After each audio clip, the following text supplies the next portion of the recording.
first, want to just say thanks so much. Really appreciate everybody coming out to the Queer Creators Panel at Afro Comic Con Virtual 2020.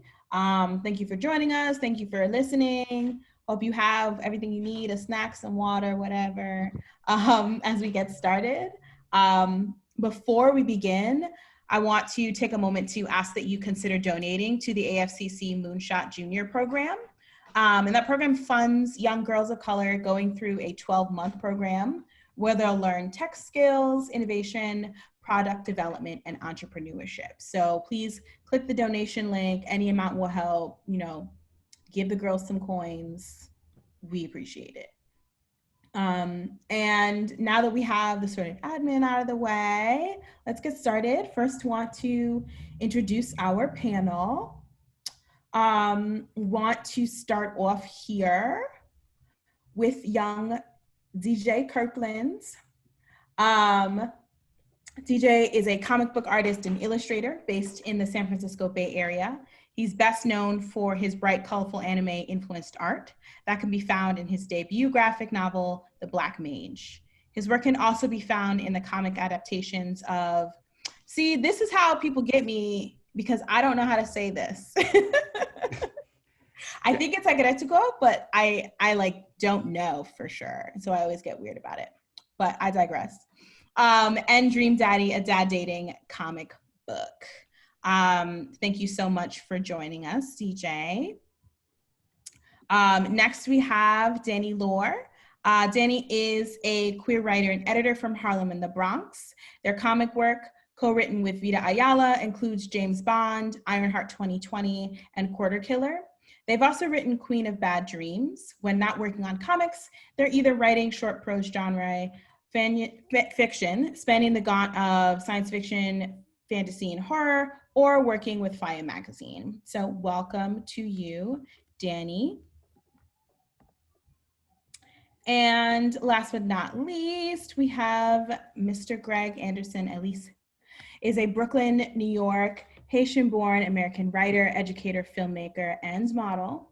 He's been teaching various forms of filmmaking, including narrative and documentary, from elementary level to the elderly since 2012. A former journalist for theouthousers.com, he also ran his own column, Heard It Through the Griot Vine, where he showcased independent creators of color and LGBTQ creators. He now writes for the independent pop culture news site, The Bleeding Cool. It's Nana the Werespider was his first comic series and is a multi-award winner, including the 2018 Fan Award, Rising Star, and Best Male Character, and 2019 Best Writer and Story of the Year Glyph Awards. The Gentleman, Darkness of the Voids, and Marissa, both published by Evolution Publishing, debuted in 2018. And he's also published work with Lionforge via the nationally recognized project Puerto Rico Strong. And last but not least, there's me, your host, Ishoke, aka Queerly Fantastic on the internets. I'm a cosplayer from Brooklyn, and I use she, her, and man pronouns. As an avid fan, I use a queer womanist lens to both critique and praise the work that we love so much. And I spend a lot of time thinking about who's at the table and who's not at the table. In the Muggle world, I work in innovation, equity, and diversity consulting. So those are all the super fun things that you need to know about us. Now to the panel. So to get started, I would love if everyone shared their name, their pronouns, and your favorite dystopian universe. It could be from a comic book, it can be from a novel, it could be from a movie, whatever universe where everything's gone wrong, it's hit the fan, and now people are still around oh, what do we do next? So DJ, I'm gonna have you start. Okay, hi, my name is DJ. My pronouns are he, him, or they, them. Either one of those work for me. I guess my favorite dystopian world, Akira. Everything about that world, aesthetically, is so cool. So that one's pretty close to my heart. So I would definitely have to say Akira. Thank you. Thank you. Of Let's move course. on to Greg. Hi, my name is Greg Anderson Elise. Go by he, him. This is really tough because I once you asked that, I just realized I don't like that's definitely not too much of a genre I dwell into, but I am a fan of Mad Max, and I really enjoyed Parable of the Sower from Octavia Butler. So I think those were the first two that came in my mind. I was like, yeah, I know those two, and I love them. Thanks so much. Danny? Hey, I'm Danny Lore. My pronouns are they, them. Both y'all said my two favorites, so I'm gonna go with Be Real Weird and just say Extreme G. Because it's there's definitely some dystopia happening there, whatever that story is, and I'm fascinated by it. Word. Thank you all so much. Yeah, Parable of the Sower is the one where I'm like, yeah, I could walk really far and get to the next place. I could probably figure out how to make acorn bread. That sounds good. So appreciate y'all. And so I want to start off with a thought question. So some have said that creativity is a habit and not a talent, right? So thinking about it in that framework, what's a skill you found invaluable for creating consistently? Greg, let's start with you. I'd say for me, it's research. I feel a lot of people don't quite realize just how important research is. And research doesn't need to be boring. It could literally be watch this movie, watch this crazy movie that might relate to the type of genre that you're into, and then maybe doing a little background check on what were the creators thinking when they formulated this film. What about the screenwriter? What were some of the influences and the subtext and all that stuff? All that can literally be research. And one thing that I've learned from some people is they love to write, they love to do this and that, but they're not readers. And it's just like, how can you say that, you're a fan of the craft, but you're not quite educated in the sense of what came before or what's even going on right now, that maybe there's somebody doing the same exact thing that you're doing, but you don't know about that. So I'd say one thing in keeping with consistency when it comes to crafting your works is definitely research. I think is extremely valuable. Thank you. Let's go to Danny. So for me, the two things that have kind of been invaluable is, and I'm always kind of learning this as I go on, is learning how to outline, not necessarily any traditional form. It could be free writes, it could be, a bunch of Post-its on something, but I used to think of myself as a pantser, just kind of like go where the story takes me. But one, that's incredibly difficult, if not impossible, to do as a writer of comics, because you have too many people relying on you knowing where you're going. The rest of the team should not have to bank on, well, maybe they'll figure it out at some point. But also I find that if I'm not outlining, I'm really good at getting 25 pages into a long story and then not going any further. So that, and I'm the person who redoes their outline 20 times through the course of a piece. The first outline I make may not have anything to do with the last, but having some sort of image helps. And weirdly, the most important thing for me is learning how to take a break without thinking about writing.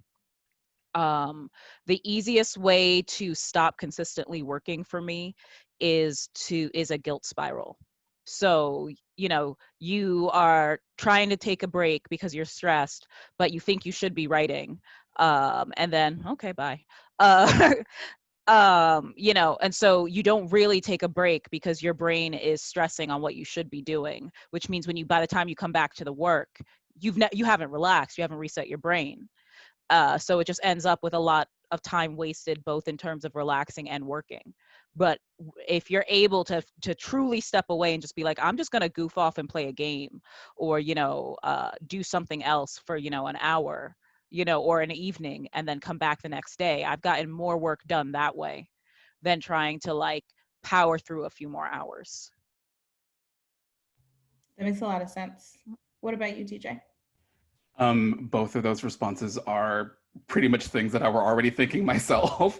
But I guess the other thing that I would say, especially for me being the person that does the art portion of the creative process mostly, I do my own writing as well, but finishing something is a big thing. Like it's one thing to have all these great ideas and to kind of think big about all these things that you want to do, but I think a lot of especially aspiring and young creators get so caught up in wanting to create like the next Naruto or the next One Piece or something like that, and as opposed to kind of thinking smaller.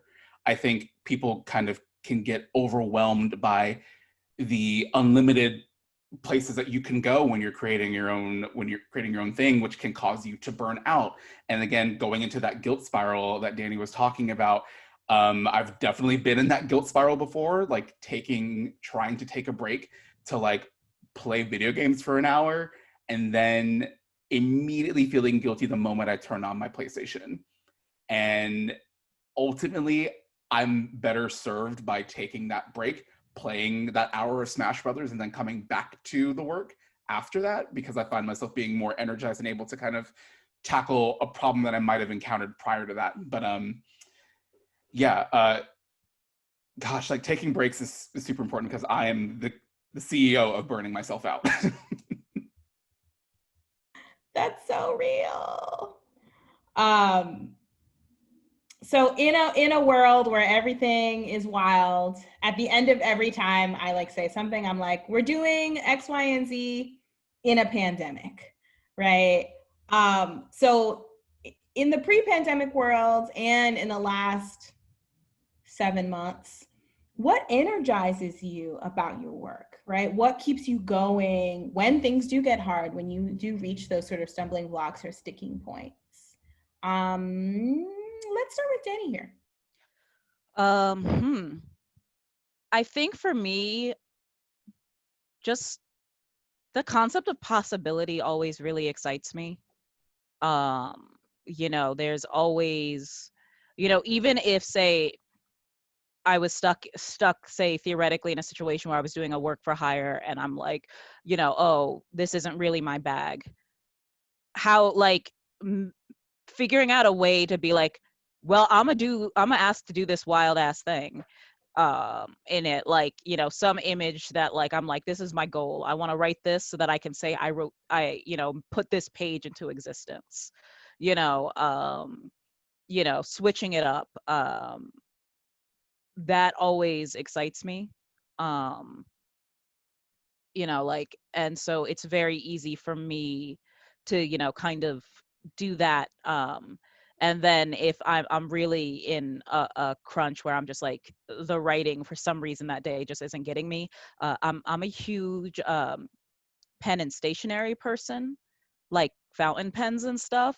So like I will dead ass excite myself about writing an outline because I picked a different pen and I just really want to feel that pen in my hands. Like like last night I was struggling with an outline and I had just got a new mechanical pencil that has like the Spirited Away art on it, and I just wanted to use that pencil, and then suddenly an hour later I had done the entire outline for like this comic issue. And it's literally just because the physical act of writing with like an instrument that I enjoy is exciting to me because I'm that kind of nerd. I understand. Like deeply. DJ, what about you? I just wanted to chime in and say, like, I love a good stationery. I love a good pen. I love a good sketchbook. I love a good notebook. I love a good planner. So all of that stuff gets me excited too. I primarily work digitally now, so I don't really get that same kind of tactile experience anymore, which I do miss. And I think I'm going to start going back to that to kind of have that different moment.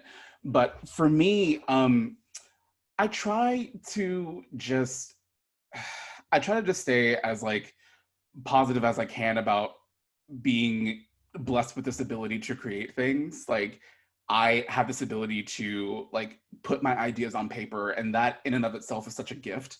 And the fact that like people respond to the things that are in my mind and you post them online, and like the fact that anybody like resonates with what I create at all, like feels really good. So like definitely the kind of like dopamine hit from like the from like people like liking your work and showing it online and all that stuff is great too. But um more recently I've been really getting excited about telling stories about like my own lived queer experience. I think for such a long time I didn't feel like that, like are stories from my perspective even like worthy of like trying to put from like pen to paper or like pen to or like finger to Google Doc or whatever. But I've been getting just really excited about creating things that I'm really passionate about, like doing things that kind of like touch upon my own queer experiences, which I've never really done before, because for such a long time I've been so afraid of like writing my own queer experience because there's so much pressure, because there's so little representation of our own experiences, especially as Black queer people. There's so little like representation of us in any form of media, whether it's comics or television, that like it has to mean everything to everyone. And I think that like that in and of itself is like, oh, that's so much pressure. But I think that there's room for all of our stories, no matter what, and everybody has a different story to tell. And I'm like, well, why not me? Why shouldn't I tell my own stories? So getting excited about that and like drawing my own characters that I get really excited about, I'm like, oh, let's make a whole world for these people that I'm creating. So let's figure that out and see if that turns into something. That's kind of what's been keeping me excited. Thank you. That resonates a lot. What about you, Greg? What keeps you going? I'd say the fact that I ain't got nothing else to do right now. I'm gonna be real, yo. Like honestly, despite the fact that I'm not working, all my jobs, all my gigs have sort of like, they're sort of depleted in terms of number, but at the same time, I'm like, yo, I got mad time. So I've just been taking advantage and getting a lot of my writing done.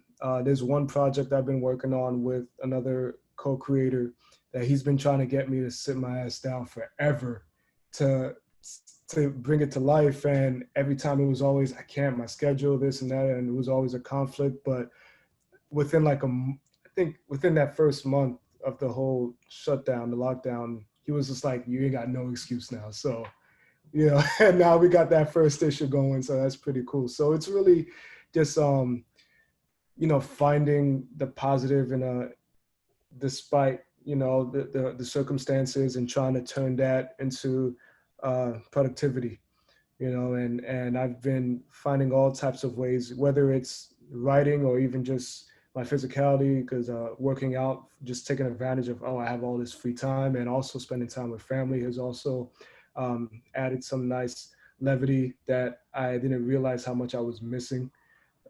So all that has just been a great sort of like jumpstart back into this like creativity. Related to what Greg said, I have a real big problem with Gundams, and if I don't come up with more stories, I can't afford to buy Gundam models. So I really gotta keep writing stories, because there's some real nice models coming out at the end of the year. So I need people to pay me. This is how I feel about shoes. Mm-hmm. I'm like, oh, like I have to do like burlesque and like other like shows because I need new shoes and more rhinestones and like more EVA foam to build more costumes to do more shows. It's a cycle. So I feel you on that one, Danny. So related to what DJ was saying, what has been your experience as a queer creator in fandom, right? So I think that we talk a lot about like the experience of the creator, and we talk a lot about fandom, but we often skip right over that little intersection there.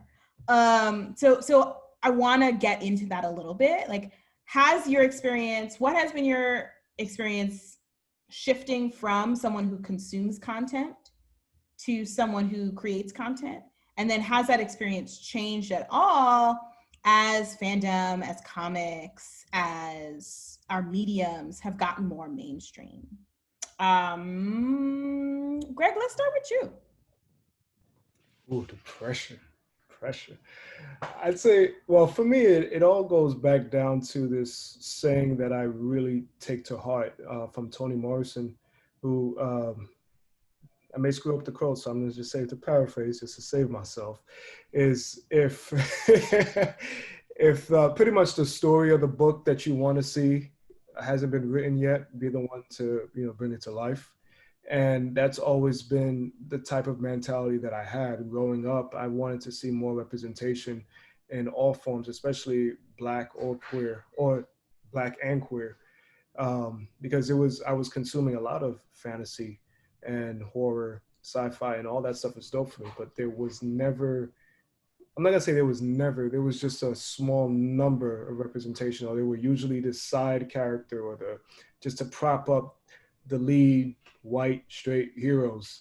And a lot of times it was just like, yo, why can't we be the main character? Why do we get that one special episode maybe, or like, oh, that PSA episode or something? But so for me, it's creating what I've always wanted to see, and also meeting other creators that felt the same way growing up, and then growing up to learn that there have been people that have been doing this, except they just didn't have that, they don't have that distribution, that wide appeal, I guess you can say, that is more common for the status quo, or the default people. Sarcastically, if people can't catch that. But but essentially, in terms of even using Blackness or queerness, I just feel like it's about damn time that it's becoming more acceptable, it's becoming more mainstream, and a lot of people are simply just saying, I don't care, give it to me. And I don't care, you're gonna have to deal with these stories, because we've had to grow up dealing with the type of stories that is considered acceptable. It's considered the status quo, and it's time to show that we are part of the status quo, and our stories matter just as much. Thank you. I really appreciate that. What about you, DJ? Oh, I could go on and on and on about this for for hours, but I'm going to try to keep it as brief as possible. I've been on so many panels about like diversity, because that's like the only panel that they ever want to put like Black creatives on, or panels about diversity in comics or whatever. But I hear so many conversations from like non-Black creatives that are like, oh my God, like this trope is so overdone. It's like, well, it's overdone for white characters and white stories. So I want to see all of those like traditional like tropes that are in media, like, just like the typical romance stories and rom-coms and adventure stories, but with Black leads, with queer leads, with people of color, because our experiences are going to inform those plots, and it's not going to be the same. While at its core thematically it might be the same as like a traditional Romeo and Juliet story, it's going to be different from a Black queer lens. Like it's just going to be different because our experiences are different. And being a creator that also consumes a lot of media at the same time, it's like I feel really bad for my husband, because I'm like so hypercritical of everything that we watch, and we'll be watching something together, and I'm like, oh God, I hope they're not going to go down that same tired trope or path, and it's like, let's just watch the show, let's just watch it. But it's hard to kind of like turn that side of your creative brain off as someone that participates in the industry while creating something as well. Yeah, like all of our stories are valid, and there's so much room for us to tell our own stories. And I feel like we're getting there. Like I adore Craig of the Creek on Cartoon Network. I think it is so good, and it is so Black, and it's so great to kind of see a kid that kind of looked like me when I was his age, and kind of like acted a lot like me when I was his age on a Cartoon Network show is really cool. And I really want to see more of that going forward, and I want to create more of that stuff. So yeah, I just, now that queerness has become more mainstream and that it's also, they're also seeing that, oh, we can make money off of queer people if we put queer characters in these things. Like, yeah, you absolutely can make money, but let's actually get queer people at the helm of these things so that they're not just tired tropes that cis hetero white people in a writer's room of your favorite show are operating on assumptions about queer people of color, and especially queer Black people. Yes. Yes. I want to see Black girls fucking around for no reason. Yeah. In just because, right? Like I want to Right. see like more Black girls at Coachella. I want to see Yeah. like Black girls like falling in love on the TV. Why? This is my hill and I'm going to die on it. If y'all don't give me 2 Black women in love on the television, Period. I'm going to fight you. Mm-hmm. I'm going to fight you because all of our like queer Black representation, if that person is in a relationship, they are in a relationship with someone who identifies as non-Black, right? And I'm like, why? I mean, I know why, but I'm gonna ask you why, so you gotta tell me. Right. And also, like, let's get some dark-skinned girls on screen. I mean, let me stop because we could be here okay. All right, Danny, what about you?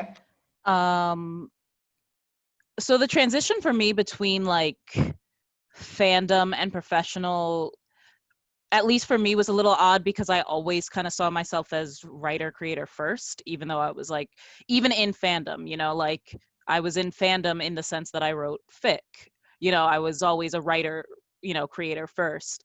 I think part of the big shift is learning not to ask permission first. That if I come confidently with a story or a pitch where I'm like, this is why I want the Black queerness here, you know, like this is what I'm doing, this is the neighborhoods I want to, you know, reflect, that I don't have to tone that down, and that the answer is more, I don't want to work with people that don't want that pitch confidently put in front of them. And you know, there's a lot of time during that transition where you're like, you know, I'm sure we've all kind of experienced being told that you kind of have to be like a professional Trojan horse, where you come in doing what they kind of already want, what they consider mainstream, so that you can eventually get to what you want to do. But what I've also found is that, especially in comics, because it's, you know, like a field that has so much, like, you're paying your bills with licensed work, with work for hire. If the early stuff in your resume isn't what you want to be doing, that's a problem, because that's the stuff that that people have to see and to approach you with, right? So I want to start off with really Black and queer work, because then when you hire me, you can't act a damn fool when I present you with a pitch that, you know, like involves Blackness and queerness, you know, and like hood kids being, you know, like hood kids, because like that's what I write, that's what I do. Why'd you hire me otherwise?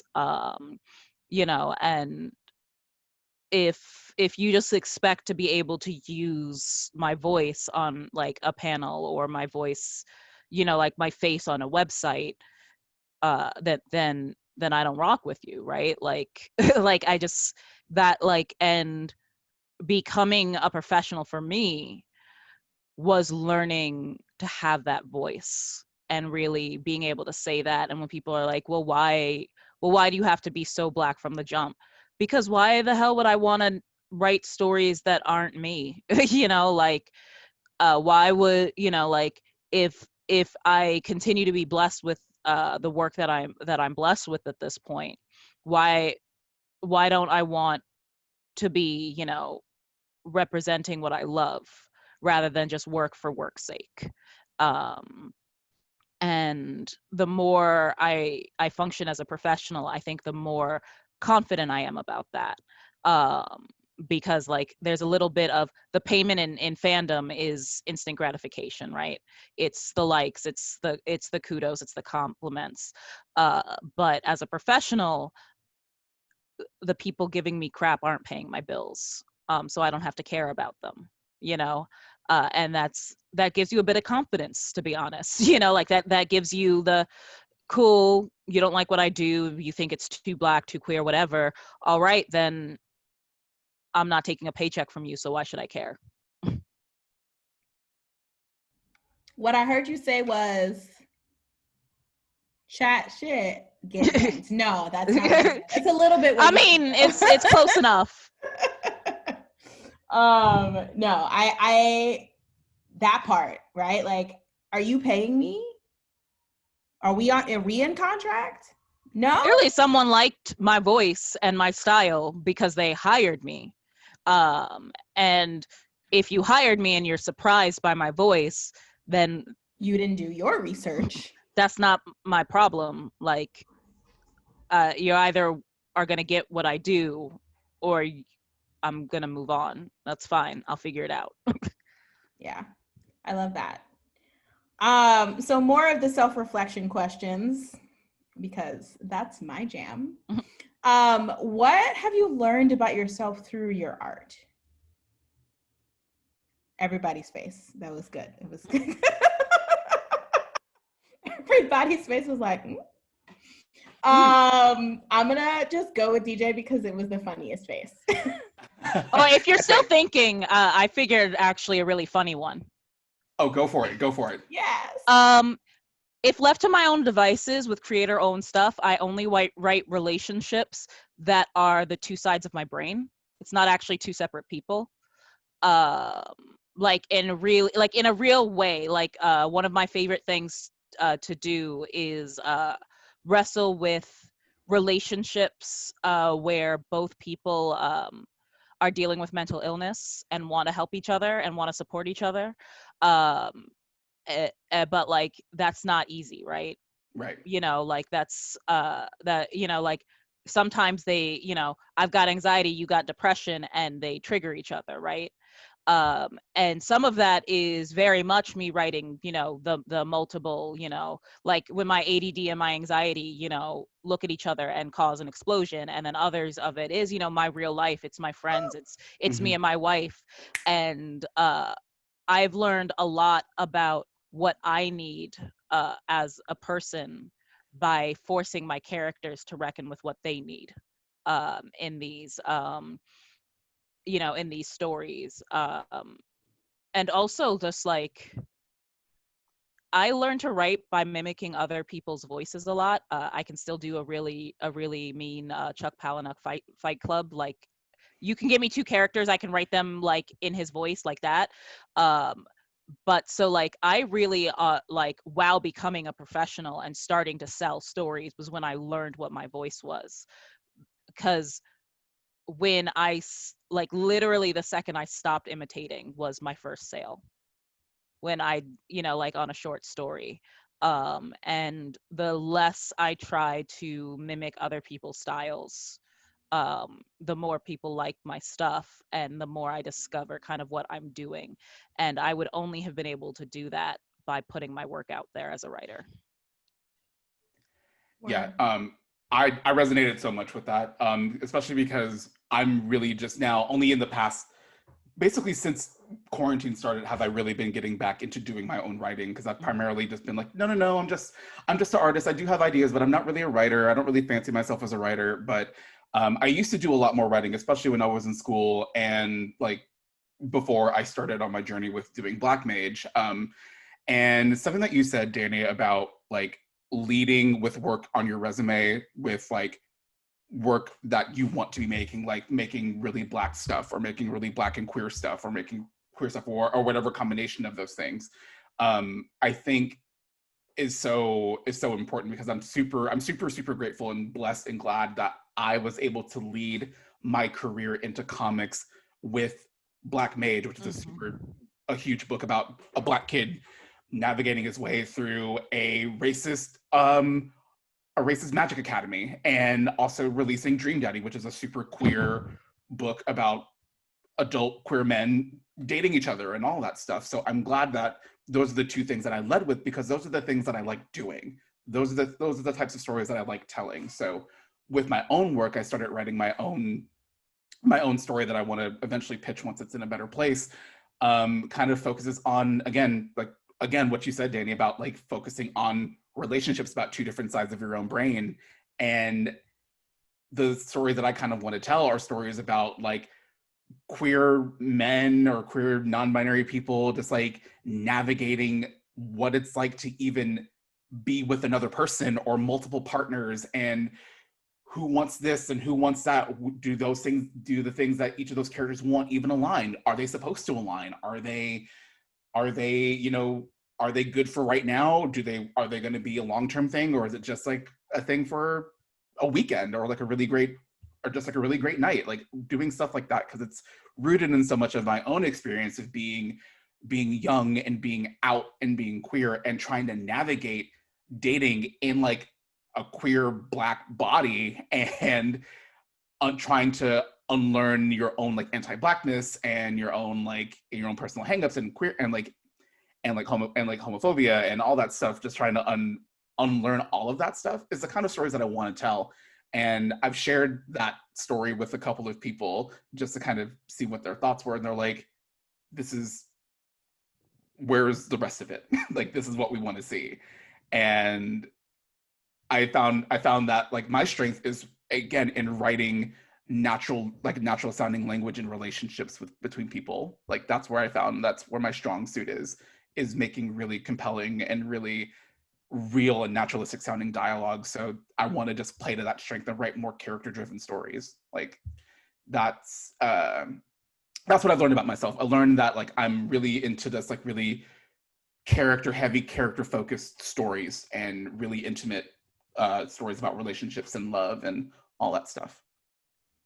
Me waiting for the story. This is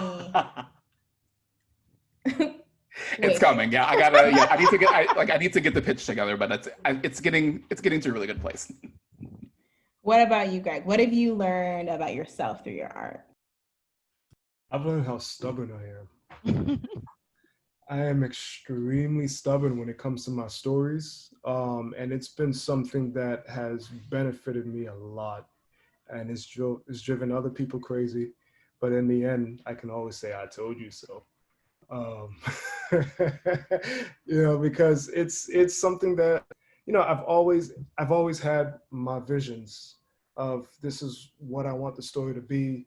This is what my theme is. This is whatever it was. And I've always had somebody sort of having a different idea of what my own story should be. And always having to put my foot down and saying, no, this is the direction I'm going with it. Like, and the thing is, I'm always very open to criticism. I'm always open to hearing what is it that somebody can help me improve, whatever it is I'm trying to tell. But if it's contradicting the theme of what I'm going for, of the message that I'm trying to reach, then I don't want anything to do with what you're trying to tell me. And I've had to deal with that even with professors when I've had assignments I had to do, even if it was my own film work. And I found myself, even in film school, having to constantly butt heads with my professors until they finally saw the final product and they said, "Oh crap, I see what you mean now." And I was just like, why do people always assume that I don't know what I'm talking about? Why? There's a reason why I'm literally fighting with you to tell you, let me tell my story. And this has gone on even with my whole comic work as well. I've dealt with some editors as well. And there are times where I have to bite my tongue and just be like, okay, obviously it's going nowhere. I'm glad maybe the majority of what I want to say is in there, but fine, and sometimes I hate having to reach that point where I'm just like, I don't give a crap about the story anymore. Just like do whatever the fuck you want. And to the point it frustrates me because it's like, you hired me for a reason. So why don't you trust? There's a reason why people gravitate towards my work. I know what I'm doing. It's like you're trying to capitalize on that. So trust me on that. But unfortunately, yeah, sometimes to get to that point where it's just like, all right, I bite my tongue, you did allow me to do this and then the third, but for the most part, I'm not entirely content with what you hired me because you wanted to put your input in. And in the end, I don't think it works, but you're the boss. And just, but at the same time, just understanding that I will fight for what I feel like is right when it comes to my work. And it's very hard for me to compromise whatever integrity or vision I have when it comes to my work. And that's something that I notice every single time I got to deal with an editor. But at the same time, it's also trying to figure out, all right, where is my point where I can just like let go and just be like, all right, if that's what you want, cool. But I will tell you, it compromises what I want the story to be. If they want to keep going, my mental health is more important right now than having to go back and forth, my mental peace. And at the same time, it's like, you know what? I got my own writing where I don't have to listen to you. And I'll just work on that then. Oh, yeah. I think I think it's super important to like, you know, so I work in consulting. So I do a lot of this sort of negotiation, this relationship between what do you want? What do you think you want? Mm-hmm. What do you actually want? What do you need? And what do I do? Right? And how can I help you? Right? And what are the ways that I'm willing to help you? Right? Because once I see if there's a gap between what you think you want and what you need, that depending on how big that gap is, maybe we can work together, maybe we can't, right? Because I need a certain level of self-awareness before I get involved in whatever it is you're doing. And that's everybody from like major corporations to like convention organizers. I need you to have a little bit of self-awareness, just a little bit, if you want me to help make this idea that you have better. We love accountability. We love accountability. As an occasional for like editor for like shorts and comics, like I think that people don't realize, like it's so wild to me when I like the lacking of that kind of self-awareness, you know. Mm-hmm. Or like there's like the good type of stubbornness that like Greg is talking about, where you're like, this is my vision, this is what I want to do, right? And as like an editor, you know, like being like, my job is to be able to understand what you want to do, right? Because I do a lot of freelance, so it's not like I'm being hired to help you with your vision as opposed to like, say, work for hire stuff, right? So my part of my job is to understand what you're trying to do and help you do it the best that you can. But then there's, you know, a group of people who don't have the self-awareness to understand or even be able to remedy the fact that they are not doing what they think they're doing in a story, you know? And you're like, I'm letting you know that this whole scene does the opposite of the thing you just thought it did, and this are the reasons why. And there's like this whole, no, I'm right. And I was like, do you want to be right, or do you want to do the thing you just told me you wanted to do? Please. Please. Thank you. Please. Do you want to be right, or do you want to get it right? Yeah. Right. And I think that part is, and it's hard for us as writers. It's super hard. Yeah. Oh yeah. You know, because we get real like sensitive. I am the most sensitive person, like on the planet. But like getting, and like I understand, like as long as you know yourself enough to know, say, maybe you know that your first response is never going to be the reasonable response. So just if you know yourself well enough to be like, cool, my initial response to these notes is going to be a brat, so I'll get back to you in 48 hours. You know, like that's fine. Mm-hmm. That's fine. You know, like as long as we can talk it through, or you're always going to need, you know, like an hour of arguing before you agree to any note. But like you will eventually see reason. That's fine. But just please decide whether you want decide what thing you want to be right, you know, like. Mm-hmm. Yes, that the part around like knowing yourself enough to like, I know I too have a lot of water in my chart. A lot of feelings. I'm a Cancer Gemini cusp, so I just cry all the time while talking shit. It's real bad. Right, that was like a whole experience. Mhm. But I know that I have a lot of feelings. I know that when people give me Same. feedback, like when I ask someone like, hey, I did a shoot, can you look at these and talk about my poses and like blah, blah, blah. Or like, hey, I built this thing, I need you to look at it. I know that like I need 24 hours to hear it, put it in my body, remind myself this person is helping you. You ask them for their help. So I don't just be like, insert my Pisces and Scorpio like trash talk here, because I will hurt your feelings. I won't even mean to. It's like automatic. But I have learned also to like tie that back into like queer Blackness and like fandom and professionalism, like since the audience can't argue with us here, the power. Yes. Also keep that in mind, like when you are new and approaching people that you are asking questions who are queer and Black in the industry. One, that like know how likely you are to get in your feelings. Know whether you want them to tell you the truth, and whether it's the truth about like what the industry wants versus what you should do, because sometimes those are two different things. Yep. You know, I might tell you, no, you should do exactly what it is the fuck you want to do with that story, but I'm letting you know it's going to be a hard sell.